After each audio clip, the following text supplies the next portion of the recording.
Congo Impact News. Je vous salue au nom de l'équipe technique de Congo Impact News. Mais aujourd'hui, il s'agit d'une femme qui est derrière la caméra, Bibo Mégras. Merci de m'accompagner. Et un grand merci à notre monteur, Tobin Akaye, la main magique. Pati Sumbu, merci. Très cher ami de Congo Impact News, Tobaravissika, information, Ezali, Tokokita.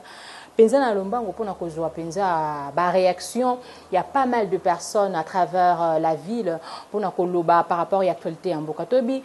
Actualité en Bokatobi Ezali plus dominée par rapport il y a liberté provisoire, il y a mon amboka Vital Kamere Wazali Bongo. Autorité morale ya l'INC, mais aussi Durkab, il y a chef de l'État na bongo ba kizaki epenza a chaki maboko ne mingi na bongo etali makambo a 100 jours na mwana mboka moko ya bakadre ya UNC azali awa penza ko meka ko manuna biso par rapport ya procès ezali esengeli sala mabongo dans quelques jours au bako senga il faut de la diffuser en direct. Mais to ko déjà nungu était mwana mboka déjà azali na ndako na ye pona ko déjà bandi na ye makambo na ye mosusu donc azongi na ye na liberté ba misuba ko loba pe état de droit ngo bino bosenga ki bobaki boko memela biso état de droit tellement bandi ko beta bino bandi ko luka de ko mo banzela mo mike pona bobima bona za maloba bayimboka mwana mboka boni. Bonjour madame la journaliste. D'abord, j'aimerais aussi présenter devant internaute Nyonso, il y a Congo Impact News. Oui, je me nomme Patrick Mazombo Bouissa, président national des Congolais unis pour le soutien du pacificateur Vital Kamerhe Lwakaningini King. Pour nous, Ozali vraiment moto penza ali mieux placé pour nous répondre na mituna na biso par rapport il y a Durkab, il y a chef de l'État. D'abord, état na ye azan ndenge nini na minute oyo. Ngana yo kaka oyo tozoko yoka. Mais je ne peux pas vous confirmer son état actuel parce que jusqu'à preuve de contraire, je ne suis pas encore entré en contact avec lui. Mais ce que je sais, il est à la prison de Makala pour attendre le verdict de la justice. Qui est prévu le 11 mai.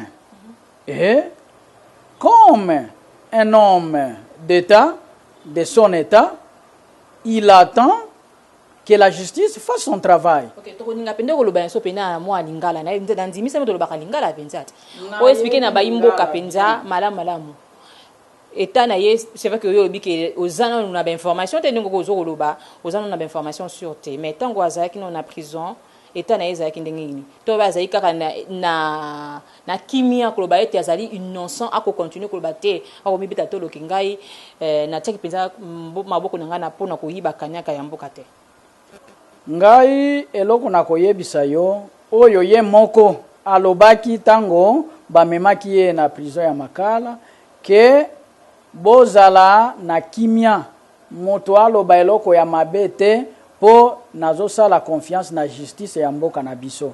Justice oyo ebengisaki ye yango nde koyebisa biso évolution ya likambo wana. Mais eloko na yebi azana ye kimia parce que jusqu'à preuve de contraire azali oyo abengami directeur de cabinet ya chef de l'État Félix Antoine Tshisekedi Tshilombo et président national ya INC.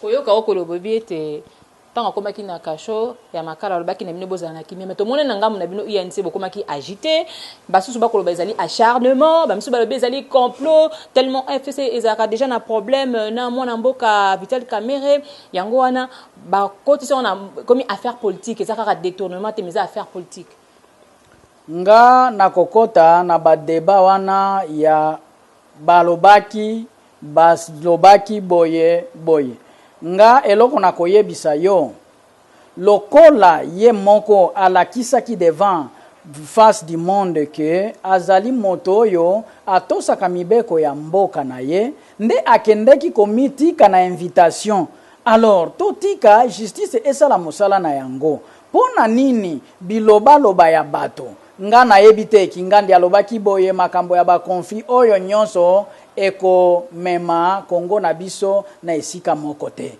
tozana posa ya bilobela te tozana posa lokola justice ebengisaki ye. Justice yango esala mosala na yango. Mais pona nini kobanda kopesa ba pronostic kopesa ba réponse liboso ya justice? Biso oyo tozoko soutenir ye, tozeli oyo justice na biso ya mboka ekoloba soki ba libere ye ekozala kaka pona lokumu ya mboka, ezala lokola likambo personnel ya moto te, ezala lokola likambo ya NT, likambo ya tribalisme te, likambo ya conflit te. Pas ba retenir ye.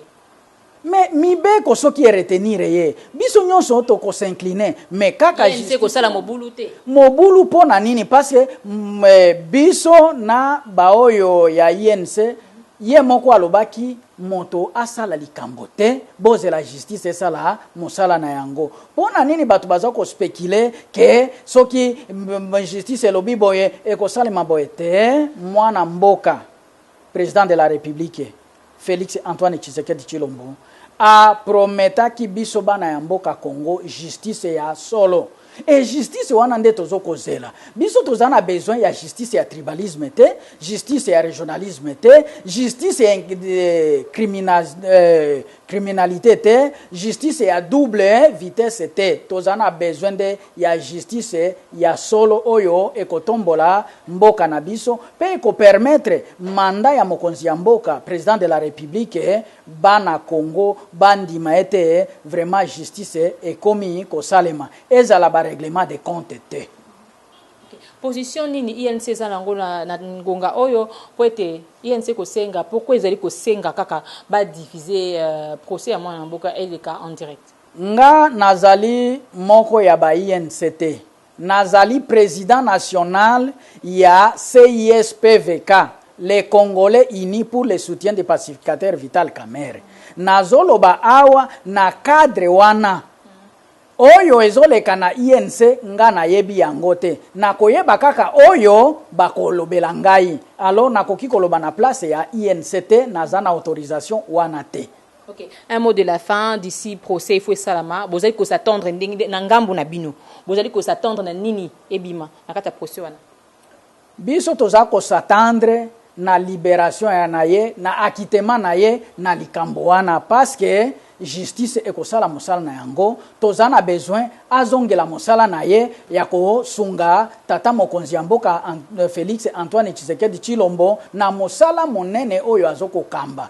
Mukumba monene président de la République azana yango, azana besoin ya batu nyonso oyo bazana mayele na bwanya po basunga ye, azana posa te ya ba division ya ba tribalisme tout autour na ye, azana besoin ya koresir mandat na ye oyo peuple congolais epesi ye. Nde na kosenga na bana mboka nyonso totika ba tribalisme, totika ba division, totika kokabwana, to sangisa mayele sika moko po mboka na biso ekende liboso, po tozana intérêt moko te ya kokabwana, tozana intérêt moko te ya ko se combattre entre nous. Tata mokonzi ya mboka azana posa ya batu ya mayele tout autour na ye.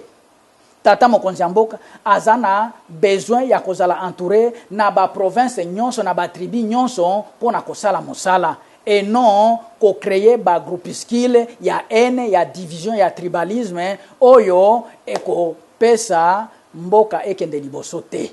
Ok, matonzi mingi a mot de la fin poto kabona mukula lelo. Nako kumisa nzambe, nako pesa message moko na peuple congolais, totika biyoka yoka ya ba réseaux sociaux, totika ba information ya balabala ya nzela, toluka information oyo ezali ya solo. Et dans moment oyo tozoko traverser, mboka moko te ezako s'occuper na ba futilité ya ba réseaux sociaux, ya ba problème individuel ya tribalisme ya haine, parce que tozana ennemi moko oyo atungisi mokili mobimba ebengami coronavirus. Nde tosangana nano, totika nano ba combat inutile, ba guerre inutile, toluka solution nini toko épargner peuple congolais na pandémie oyo lelo na États-Unis bakomi na ba 100,000 morts na Europe. Coronavirus ezali moto alobate.